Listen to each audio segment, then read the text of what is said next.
충북대가 내년 의대 정원을 125명으로 최종 확정했습니다. 의대생들은 유급도 감수하겠다며 돌아오지 않겠다고 밝혔습니다. 오송 참사가 벌어졌던 지하차도가 1년 만에 재개통을 준비하고 있는데 일방적인 결정이라고 유족들이 반발하고 있습니다. 노래방 주인을 무참하게 살해하고 현금 56만 원을 빼앗은 50대에게 무기징역이 선고됐습니다. 범행을 반성하는 기색이 없었습니다. 도깨비 박물관으로 유명했던 속리산 에밀레 박물관이 20여 년 만에 복원됐습니다. 현장을 다녀왔습니다. 시청자 여러분 안녕하십니까? 뉴스데스크 충북 소식입니다. 충북대가 내년 의대 정원을 125명으로 최종 확정했습니다. 학칙 개정안이 통과되면서 입학 정원이 내년에는 2.5배, 후년부터는 4배 늘어납니다. 의대 교수와 학생들이 마지막까지 반대했지만 학칙 개정을 막지는 못했습니다. 김은초 기자입니다. 충북대에서 열린 대학 평의원 회의. 의과대학 정원을 늘리는 학칙 개정안이 안건으로 올라왔습니다. 교수회와 직원단체, 총학생회와 외부 인사 등 13명이 표결에 참석했는데 대부분이 찬성표를 던져 개정안을 가결했습니다. 교무회의에 이어 평의원회를 통과하면서 의대 증원은 최종 확정됐습니다.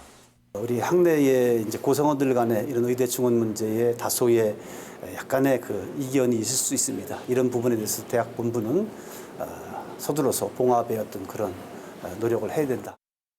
충북대 의대 입학 정원은 현재 49명에서 내년에는 2.5배인 125명, 후년부터는 4배인 200명으로 늘어납니다.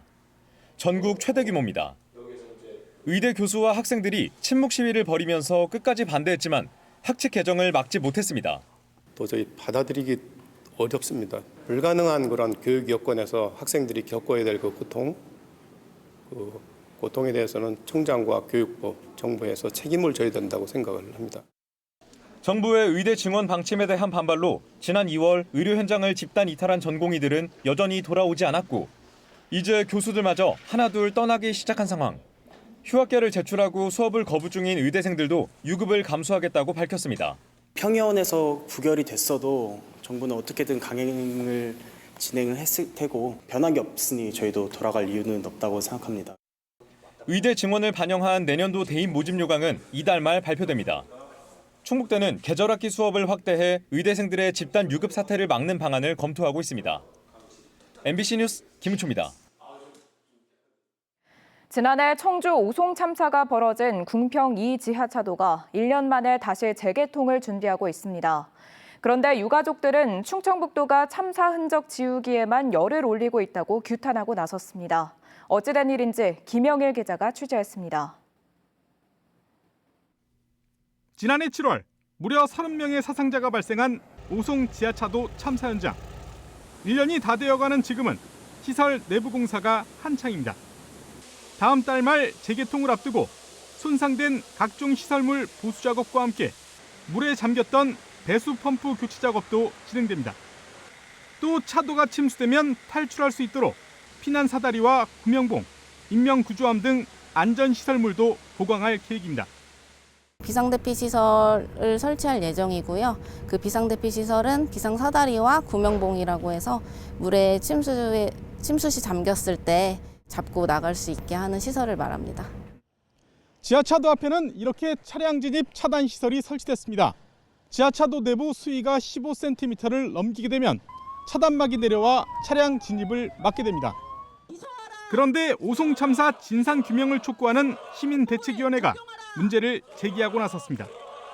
충청북도가 일방적으로 참사 흔적 지우기에 몰두하고 있다는 겁니다. 더구나 참사를 직접 겪은 피해자들이나 가족을 잃은 유가족들과도 재발 방지 대책과 관련한 협의도 없었다며 정말 안전한 것 맞냐고 날을 세웠습니다. 재발 방지 대책을 어디까지 수립하셨고 어느 정도의 설명은 있으셔야 되는데 오송 참사에 대한 기억을 개통해서 빨리 끝내버리고 싶은 그런 느낌밖에 저희는 들지 않거든요. 충청북도의 일방적인 사업 추진 논란은 이번이 처음도 아닙니다. 희생자 분향소 설치 기간과 장소를 두고 유가족들과 내내 갈등을 빚었고 지난달에는 오송 참사 재난백서와 추모비 건립을 유족과의 충분한 협의도 없이 추진하다 예산이 전액 삭감됐습니다. 추모 그거에 대한 저희하고 뭐 의논도 없었고 그냥 일주기를 그냥 끝으로 그냥 빨리 끝내버리려고 하는 그런 느낌이었거든요. 오송 참사 1년을 앞두고 지하차도 재개통 작업도 본격화되고 있지만 참사로 벌어진 갈등의 상처는 좀처럼 아물지 않고 있습니다. MBC 뉴스 김영일입니다. 그랜드 플라자 청주 호텔이 외국인 전용 카지노 입점을 위한 행정 절차에 나섰습니다. 청주시는 호텔 측이 2층과 3층 일부를 위락시설로 건축물 용도 변경을 신청해 다음 달까지 관련 부서는 물론 청주교육지원청 등 관계기관 검토를 마무리할 예정이라고 밝혔습니다. 이에 대해 충북시민사회단체 연대회의는 교육 환경을 훼손한다는 등의 이유로 카지노 입점에 반대한다는 성명을 거듭 발표했습니다. 이 호텔 주변에는 청주 신흥고와 청여고, 율량초와 주성중 등 6개 학교가 있습니다. 7개월 연속 반도체 수출이 늘었지만 4월 충북의 전체 수출은 지난해 같은 기간보다 8% 줄었습니다. 한국무역협회 충북지역본부에 따르면 지난 4월 반도체 수출은 6억 9,100만 달러로 1년 전보다 19.5% 늘었고 SSD는 311%, 화장품 수출은 70% 늘었습니다. 그러나 작년 하반기부터 이어지는 2차 전지와 양극재 수출 감소 여파로 전체 수출 실적은 21억 300만 달러를 기록해 전년 같은 기간보다 8% 줄었습니다. 현금 56만 원을 빼앗으려고 노래방 주인을 참혹하게 살해한 50대 남성에게 1심에서 무기징역이 선고됐습니다. 치밀하게 범행을 준비했는데 재판 과정에서도 반성이나 피해 회복을 위한 노력을 전혀 하지 않았습니다. 이초원 기자입니다. 모자와 마스크로 얼굴을 가린 50대 남성이 상가 엘리베이터에 올라탑니다. 이 남성은 상가 복도에서 2시간을 기다리다 노래방 주인인 60대 여성이 혼자 남은 걸 확인한 뒤 무참히 살해했습니다. 당시 빼앗은 돈은 고작 현금 56만 원과 신용카드 2장뿐이었습니다. 범행 후 혈흔을 닦고 영업하지 않는 것처럼 불까지 닦은 뒤 CCTV가 없는 사각지대로 달아났지만 43시간 만에 경찰에 붙잡혔습니다. 범행 전부터 계획을 했던 건가요? 하실 말씀 없으신가요? 수사와 재판 과정에서도 이 남성은 납득하기 어려운 주장을 되풀이했습니다. 범행을 기억하지 못한다고 했다가 증거를 내밀면 내가 한 게 맞는 것 같다는 답을 되풀이했습니다. 법원은 1심에서 검찰이 구형한 대로 무기징역을 선고했습니다. 재판부는 피고인 양형에 대해 상당히 고심했다면서 재산을 목적으로 사람 목숨을 빼앗은 것은 어떠한 이유에서도 합리화할 수 없다고 말했습니다. 또 피고인이 모자와 마스크를 쓴 것과 흉기를 미리 준비한 것 등을 보면 우발적인 범죄로 보기 어렵고 노래방이 영업을 안 하는 것처럼 조명을 꺼 피해자가 보호 조치를 받을 수 있었던 일말의 가능성도 배제했다고 밝혔습니다. 특히 재판부는 피고인이 유족에게 용서를 받기 위한 어떠한 노력도 하고 있지 않고 진심으로 반성하는지도 의문이라고 밝혔습니다. MBC 뉴스 이초원입니다. 대낮에 상가에서 여성을 살해한 50대 남성이 구속됐습니다. 청주지방법원 김승주 영장전담 부장판사는 지난 20일 청주의 한 아파트 상가에서 말다툼 도중 여성을 살해한 56세 남성에게 도주 우려가 있다며 구속영장을 발부했습니다. 숨진 여성은 사건이 발생하기 2달 전부터 경찰에 3차례 신고했고 경찰이 한 차례 출동했지만 남성에게 경고 조치만 했던 사실이 드러났습니다. 도깨비 박물관으로 유명했던 속리산의 에밀레 박물관이 복원되고 있습니다. 박물관을 설립했던 조자용 박사가 세상을 떠난 뒤 20년 넘게 방치됐는데 복원을 기념해 축제도 열린다고 합니다. 신병관 기자입니다. 속리산 자락에 자리 잡은 에밀레 박물관. 부여에서 출토된 연꽃 도깨비 무늬 벽돌을 형상화한 조각상이 관람객을 맞습니다. 폐허로 방치됐던 정원이 조금씩 정리돼가며 도깨비 관련 작품들은 제자리를 찾아가고 있습니다. 창고에 보관돼 있던 민화들은 새로 꾸며진 전시관으로 옮겨졌습니다. 도깨비 그림 등 각종 민화는 도깨비 박물관으로도 알려진 에밀레 박물관의 특징을 보여줍니다. 공연장으로도 쓰이는 팔각 회랑도 박물관과 민화를 설명하는 공간으로 탄생했습니다.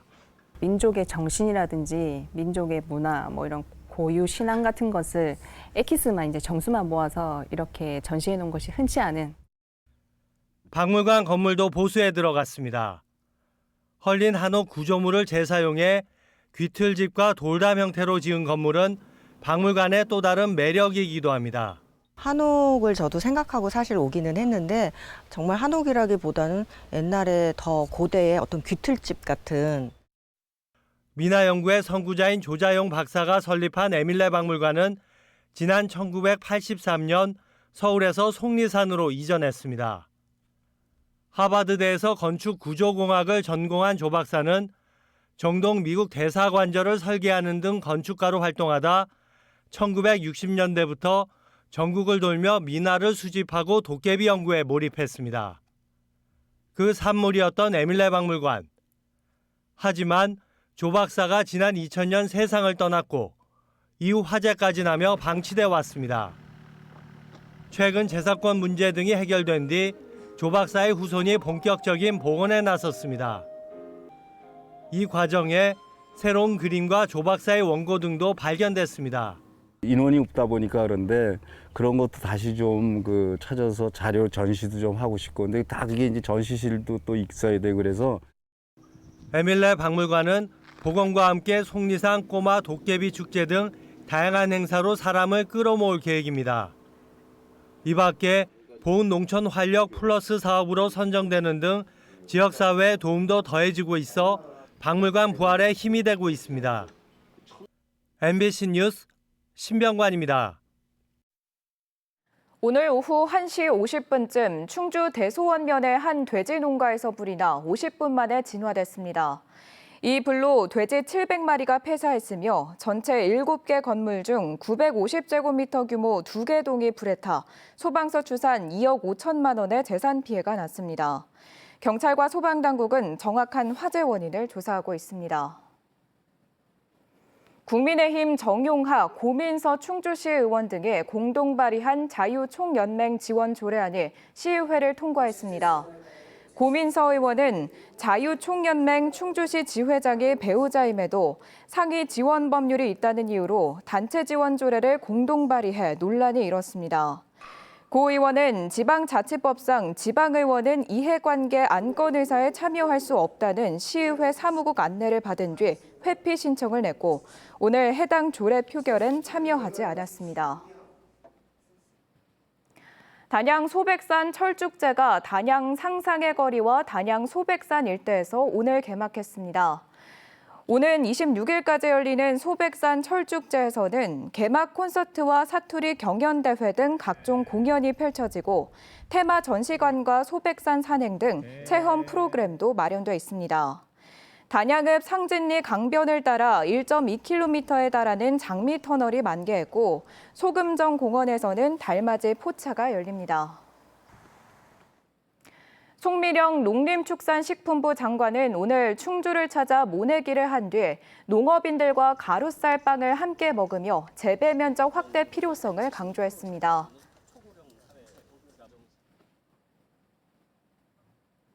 지금까지 뉴스데스크 충북 소식이었습니다. 고맙습니다.